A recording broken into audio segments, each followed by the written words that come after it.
청와대는 이제 공채가 없습니다.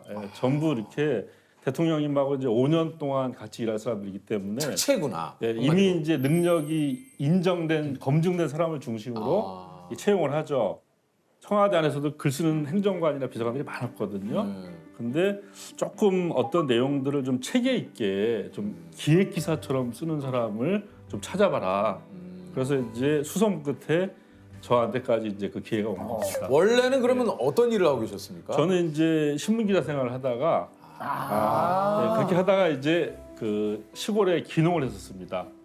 그때 기자 생활을 이제 그만두시고. 예. 농사를 짓고 있을 때 저한테 그런 기회가 와서 그래서 이제 그 기회에 응했고 또 여러 가지 절차를 거쳐서 이제 일을 하게 된 거죠. 청와대로 이제 출퇴근을. 예, 그렇습니다. 기분이 어떠셨어요? 청와대는 이제 처음에 너무나 좋았죠. 그런데 아마 우리나라 직장 중에서 아침, 점심, 저녁을 다 주는 곳은 아마 청와대밖에 없습니다. 왜 그렇게 줄까?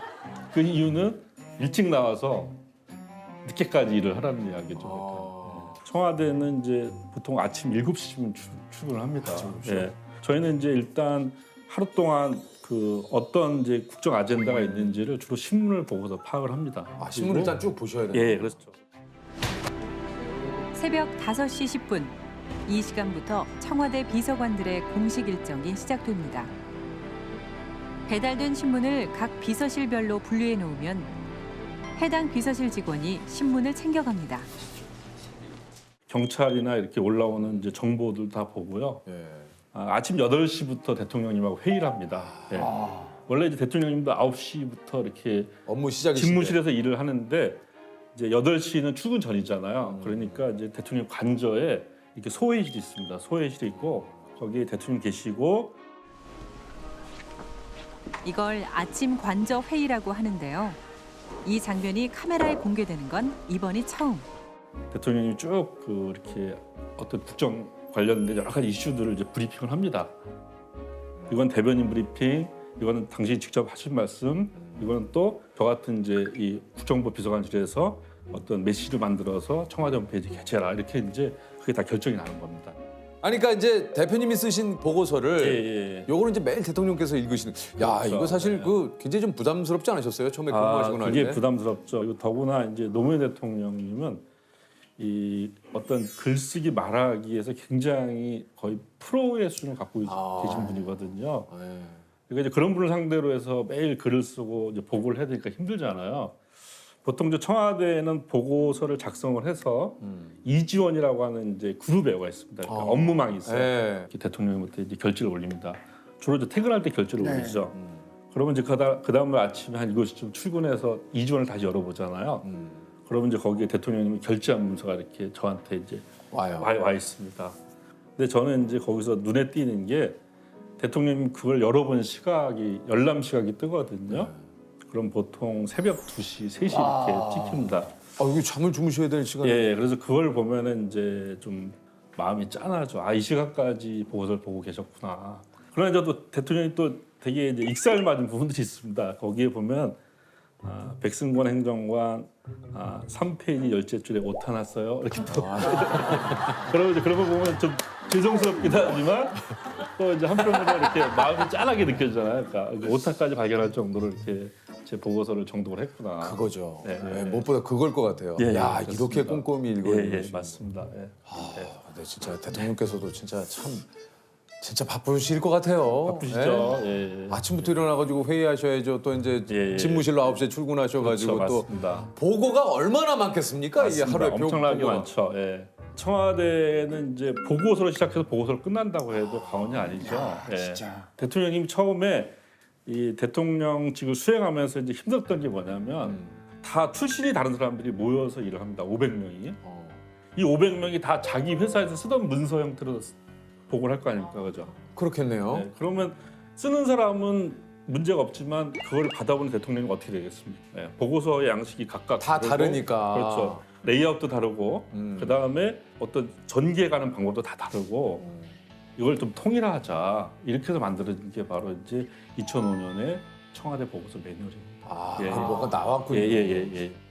전에 감염병 재난 대응 그 박대성 주무관님 저희가 이제 그 만났을 때 공문서 글씨체에 대해서 잠깐 얘기를 나눈 적이 좀 있었거든요. 그러니까 저도 흥미롭게 봤습니다. 아 그러셨습니까? 예, 예. 근데 본문은 16에 휴면 명조체.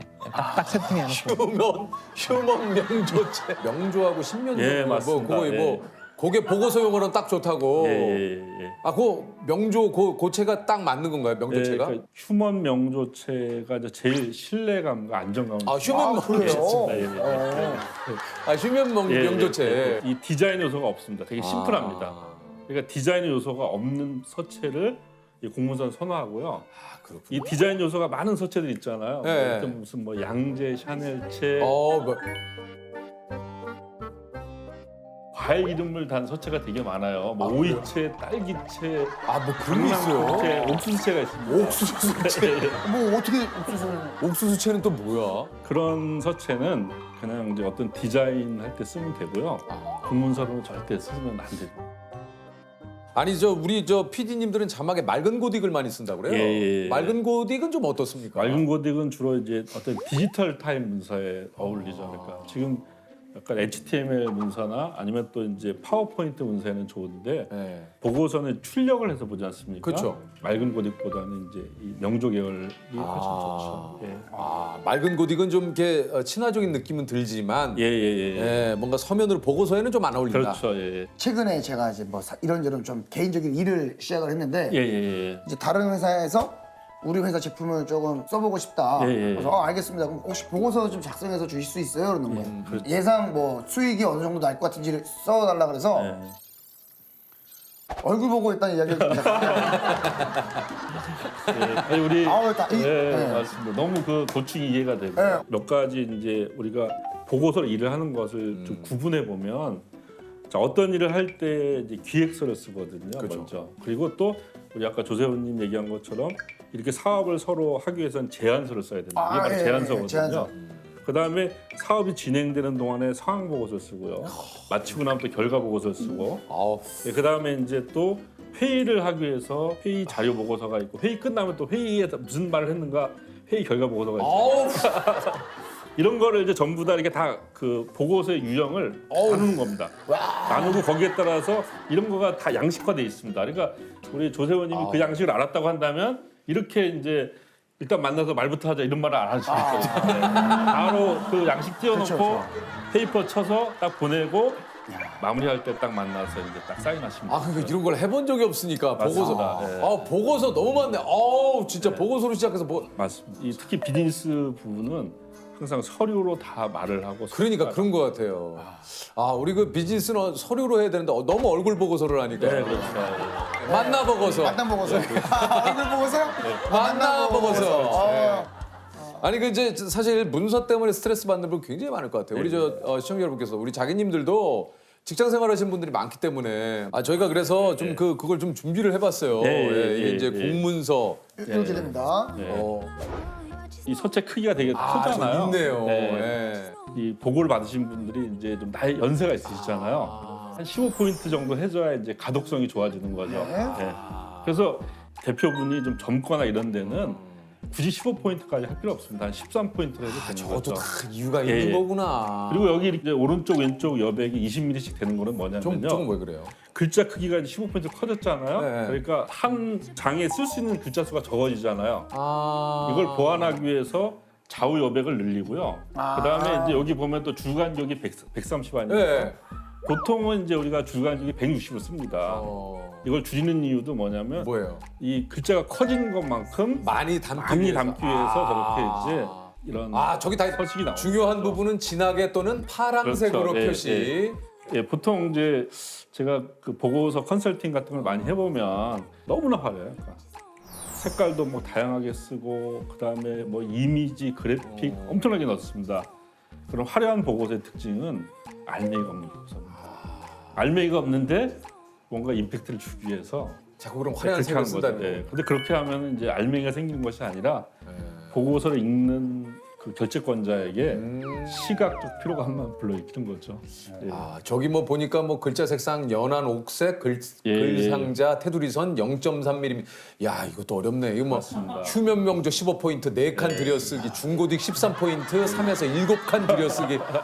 와, 근데 문단 보면 두 개가 글씨체가 달라요. 예, 왜냐면 이 중고딕은 이제 여기 당구장 표시가 있잖아요. 아. 이거는 이제 참조 내용을 참조다. 예, 참조고. 예, 예. 아, 근데 이것이 이제 어려울 것 같지만 이렇게 이 문서가 그대로 이렇게 되면은 여기다 그냥 내용만 쓰면 되잖아요. 아, 그렇죠, 그렇죠. 내용만 쓰면 되기 때문에 네. 보고서의 레이아웃, 서식만 통일해도 굉장히 많이 보고서 쓰는 직장인들의 어떤 힘든 것을 덜어줄 수가 있어요. 대표님께 이제 문서 잘 쓰는 방법 좀 한번 여쭤볼게요. 본문에는 우리나라 사람들은 대체로 결정 판단할 내용을 뒤로 빼는 수가 있거든요. 그렇게 되는 이유는 뭐냐면 자기가 일한 순서대로 보고서 쓰기 때문입니다. 일을 하면은 결과가 맨 뒤에 나오겠죠, 그죠?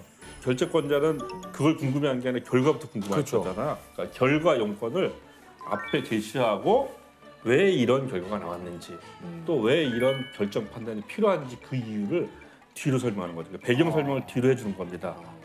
요거만 해도 이 보고서에 가독성이 굉장히 높아져요. 대체로 이제 보고서 보면은 이 상사들이 그냥 보고서만 보고 이해하는 게 아니라 부르잖아요, 아까. 딱 불러서 이게 도대체 무슨 보고서야 이렇게 막 묻잖아요. 그렇죠, 그렇죠. 네. 아마 아 보고서를 이따위로 쓴 거야 이거? 맞아요. 이 뭐야? 내용이 뭐야?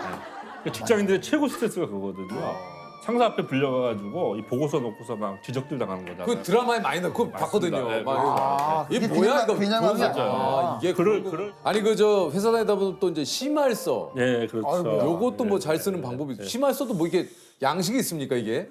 예, 양식이 있죠. 양식이 있는데 양식보다 더 중요한 것은 보통 이제 사람들이 심할서 쓰면은 내가 왜 이렇게 잘못을 했는가에 대한 이유와 배경 설명을 앞에다 구구절절히 씁니다. 그렇죠. 네. 뭐 아무래도 예. 그리고 뒤에 가서 마지못해서 죄송합니다. 죄송합니다 이렇게 쓰거든요. 근데 이렇게 하면 안 됩니다. 안 돼요? 일단 화끈하게 죄송합니다 잘못했다. 내가 뭘 잘못했다는 걸 명확하게 밝히고 그냥 막연하게 잘못한 게 아니라 이러이러한 점들 제가 잘못했다고 밝히고 그 다음에 왜 내가 이렇게 잘못을 저지르게 됐는지 이유를 그 다음에 설명을 하는 거죠.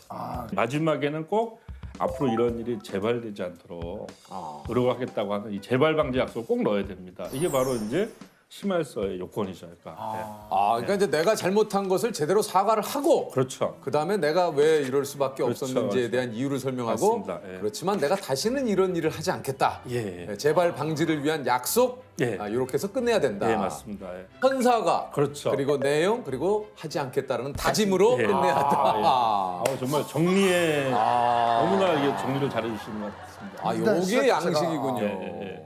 근데 우리가 이제 심할 제가 사실은 그날 뭐 이렇게 몸이 아파서 뭐 이렇게 늦으려고 한게 사실은 뭐 아닌데 늦으려고 하는 하지만 어쨌거나 잘못했습니다. 그러면 안 됩니다. 이게 그러니까 26번 버스 기사님이 뭐 맞아요. 이 심할서에서 절대 쓰지 말아야 될 말들이 어쨌거나 잘못했다 혹은 이유 여하를 불만하다. 이 얘기는 뭐냐면 본인이 자기 잘못을 인정하지 않는 겁니다.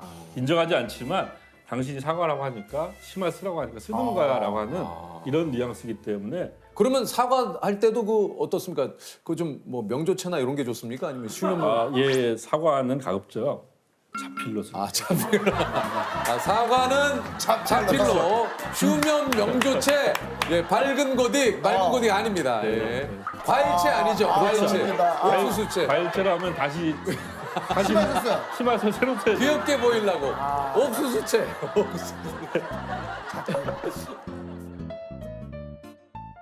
문서로 따지면은 이메일도 또 좀 굉장히 네, 맞습니다. 많이 주고받잖아요. 그렇죠, 예. 그러니까 이 이메일도 또 어떻게 좀 잘 쓰는 방법이 좀 있습니까? 예, 이메일은 이제 공적으로 쓴다고 하더라도 문서의 성격도 있지만 그렇죠. 편지의 성격도 있거든요. 네. 그래서 이 이메일은 너무 편지같이 써도 안 되고 문서같이 써도 안 됩니다.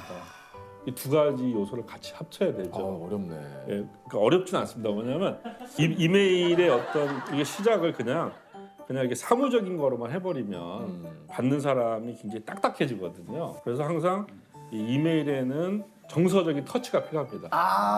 예, 뭐 무더운 날씨 고생 많으셨습니다. 맞습니다. 좋습니다. 그렇죠. 네. 그러니까 이제 친한 사람들끼리는 서로 안부를 물을 수 있고 초면인 경우에는 날씨나 계절 이야기를 해서 정서적인 유대를 형성한 다음에 그 다음에 용건을 이야기하는 거죠. 정서적인 그렇죠. 요즘 요런 날씨에 이메일 또 시작으로 좋은 인사는 뭐가 있을까요? 예, 요런 예, 날씨. 며칠 동안 날이 흐렸는데 오늘 화창한 날씨군요. 이렇게 시작하면은 읽는 사람도 되게 마음이 밝아지잖아요, 그죠? 창밖을 보니 푸르름을 더해가는. 예, 그렇죠. 유독 싱그러운 아침 햇살이 저를 비춰주는 날. 그것도 함께 비추고 있나요? 그래서 네, 근데 이게 눈빛을 봤는데 이게 눈빛이 정말 애처로운. 감성적입니다. 네, 굉장히 감성적이시죠. 우리가 좀 주의할 게 뭐냐면 상대방한테 제가 이메일 주소가 갈 수도 있고 내 이름이 갈 수도 있고 닉네임이 갈 수도 있어요. 그러니까 그걸 어떻게 설정했는지 본인이 모릅니다. 네. 제가 이제 이 청와대 생활하면서 이 공짜로 주고받는 문서인데 황당한 이메일 주소를 이렇게 본 적 있어요. 닉네임을 뭐예요? 덕후신공, 네. 소맥 좋아, 이메일이요? 예, 쓰리고 땄다. 그러니까 그분은 되게 이제 지위도 있는 분인데 그런 이메일 닉네임을 보면 여기 문서가 아무리 참 이게 진지하다고 해도 이렇게 이게 뭔가 그분을 새롭게 보게 쓰리고 되더라고요. 땄다불 네, 맞습니다. 덕후신고. 네.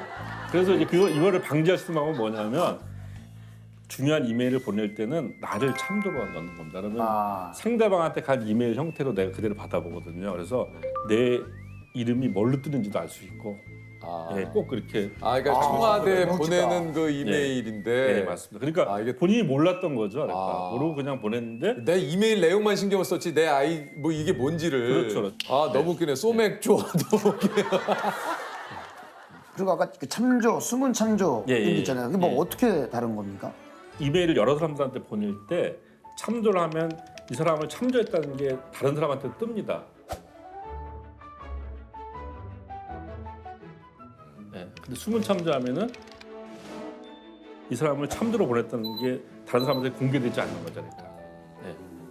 그게 참조와 숨은 참조예요? 네, 맞습니다. 그래서 우리가 이메일을 보낼 때 보낸 사람의 주소를 다 동시에 다 뜨게 만들 수도 있지만 여기에 이런 사람들이 관련돼 있구나라고 하는 걸 알게 되면 또 보안상 안 좋을 수가 있거든요. 그래서 여기 보면 이메일에도 전체 메일 주소가 안 뜨고 개별 메일이 뜨게끔만 하는 그런 기능들도 있습니다. 재밌다. 네, 좋죠. 네. 재밌어요? 네. 왜냐면 저는 몰랐던 부분이니까. 예.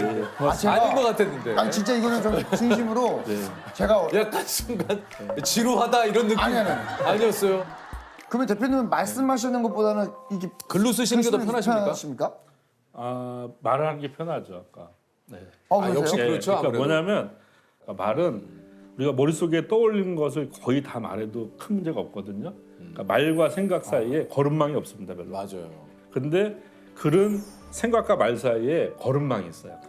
생각한 걸 다 쓰는 게 아니라 그 중에서 글로 옮길 가치가 있는 것만 선택을 해야 되잖아요. 그렇기 때문에 글쓰기가 우리가 괴로운 이유가 바로 이 걸러내는 거 힘든 거. 글을 잘 쓰시는 분들도 글쓰기는 괴로운 일이에요. 그럼요. 심지어 뭐 해밍이 같은 사람도 글쓰기가 너무 어렵고 때로는 불가능해 보였다고까지 이야기를 하거든요. 그러니까 해밍이 같은 대작가도 그렇게 이야기할 만큼 모든 사람이 이제 이 글쓰기의 어려움은 기본으로 이렇게 이제 깔고 있는 것 같아요. 사실 우리가 지금 이 상황을 말로 표현을 한다. 제가 촬영하는데 수많은 스태프들이 카메라 감독님들이 나를 찍고 있었고 조명이 나를 비췄고 이렇게 그냥 우리가 지금 눈에 보이는 걸 설명하면 되는데 글로 이 현장을 표현을 한다. 예. 그렇다면 이건 다른 얘기죠. 네, 완전 다르죠. 정말 이 상황을 깔끔하고 아주 일목요연하고 독자들이 읽기 편하게 쉽게 그렇지만 글로써 이 상황이 머릿속에 그려지도록 야 이거 얼마나 어려운 일입니까? 근데 그게 다 법칙이 있습니다. 그것도. 왜냐하면 지금 이 풍경을 이야기할 때도 우리가 좌에서 이렇게 우로 이렇게 묘사를 할 수도 있고요. 그다음에 저희 자리에서 멀리 이렇게 할 수도 있고 또 하늘에서 버디뷰처럼 하늘에서 이렇게 볼 수 있고 다 좋은 글은 질서가 있습니다. 그걸 그냥 무작위로 쓰는 것이 아니라 그런 질서에 따라서 사람들이 머릿속에 잘 정리되도록 이렇게 전달하는 거죠. 오늘 뭐 좋은 얘기 많이 나와요. 좋은 글은 질서가 있다. 질서가 맞습니다. 있다. 네.